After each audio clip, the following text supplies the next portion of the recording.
As you'll find with most programming languages, whether it be HTML or CSS or JavaScript or PHP, many of these you probably never heard of, it's very traditional when learning them to do the first obligatory hello world example. And this means we're going to find a way to get the words hello world typically on the page, meaning within a web browser, we want to see hello world to show that we are up and running. And we can do that without using any tools other than maybe a simple editor. Even something like Notepad or TextEdit will work just fine. So if you are on Windows, open Notepad. I'm on a Mac, so I will search for TextEdit and open that up. Now, TextEdit is traditionally for writing Word documents, whether you're writing a story or a letter, but it can also be used for a variety of things, including creating HTML pages. So we will use this for the first example, and then I'm going to explain to you why you do not want to do this for your actual coding. But let's go ahead and get Hello World in a browser. So to start, we're not even going to use any kind of markup. We're going to type Hello World, and then I will go to File, and save it, and we want to save it as an HTML page. So rather than using the default RTF or TXT extension, we need to specify that this page should be rendered as HTML. Next, I'm going to save it as index, and this is pretty traditional to specify the default page. So save that to the desktop, and now you can see that we have this new file. So if I would like to view this in the browser, I can either open a browser like Chrome, and I can go File, Open, choose that file, or in some OSs like Mac, I can take the file and drag it into the browser, and you'll see that it works like so. And it looks like I have Hello World I. So let's make our first edit. I will come back and change that from Hello World I to an exclamation point. I will save that by pressing Command S, or you can go to File, Save.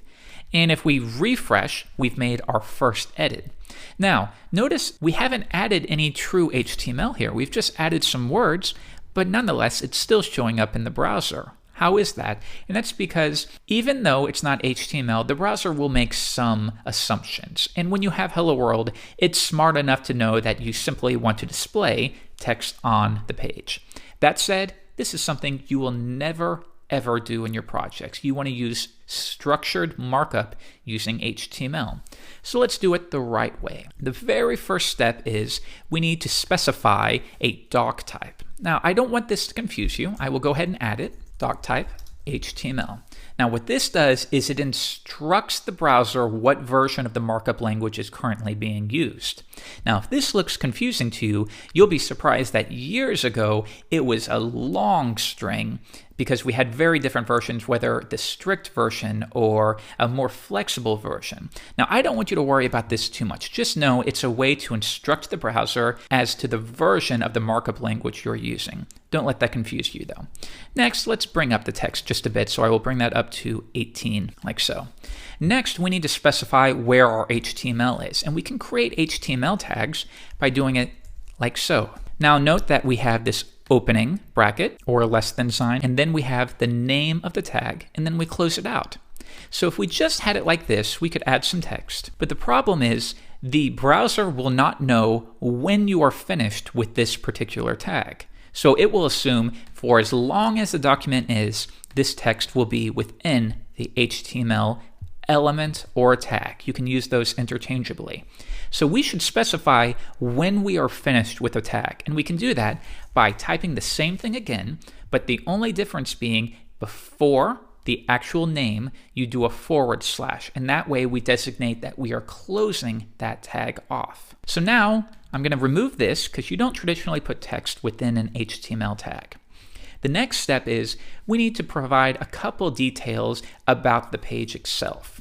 For example, let's open up Chrome again, and I want you to note if we go to a site like NetTouch, do you notice that the title right up here within the tab says Web Development Tutorials? How do you specify that?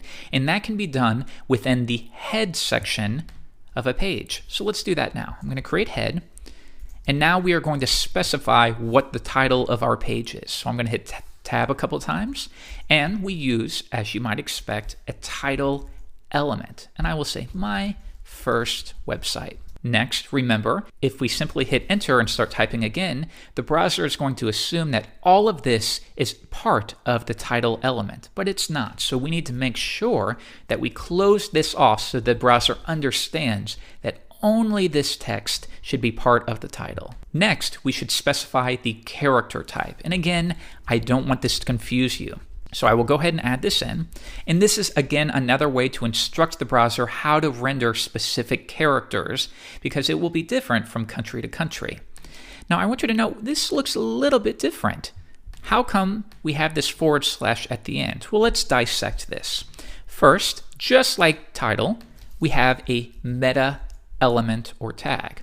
But next, we need to provide some attributes of the tag. And we can do that by doing the name of the attribute, followed by an equal sign. Then within quotation marks, we paste in the value. So we could say name equals value. Attribute name, attribute value. Now, what's this / right here? Well, while we could do something like this, you'll find that when there's not any text meant to be placed in between a tag, it's very common to what we call self-close the tag, which means if there's never going to be anything here, we can simply copy this /, put it at the end, and then remove it, which saves us a little bit of space. And what you'll find is most developers prefer to add a space right after that last equal sign. However, do note that this is optional. Years ago, it was considered a best practice, always close your tags. But with HTML5, which you'll learn a little bit more in this course, it's actually just okay to do it like so. So whether or not you want to close it, many developers have gotten into the habit of it. They feel more comfortable doing so. That's fine.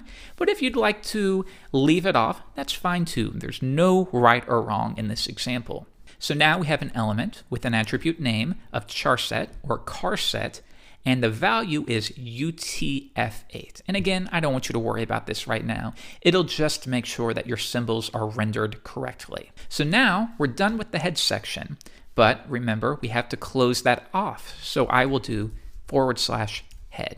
Next, we want to display that hello world, but we don't do it like this. Instead, it's traditional that you wrap the text, the body of your page within an element called body.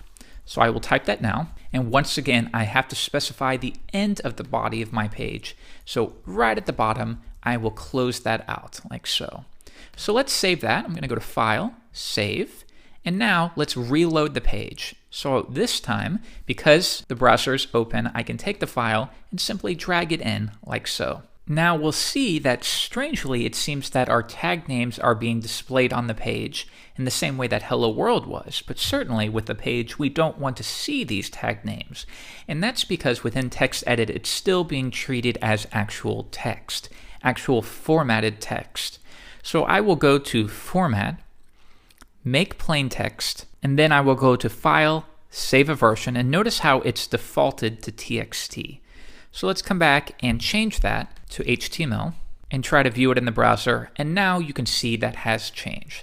So yes, that is a little bit odd, and that's because TextEdit is making assumptions and assuming that you want formatted text when you really want simple HTML.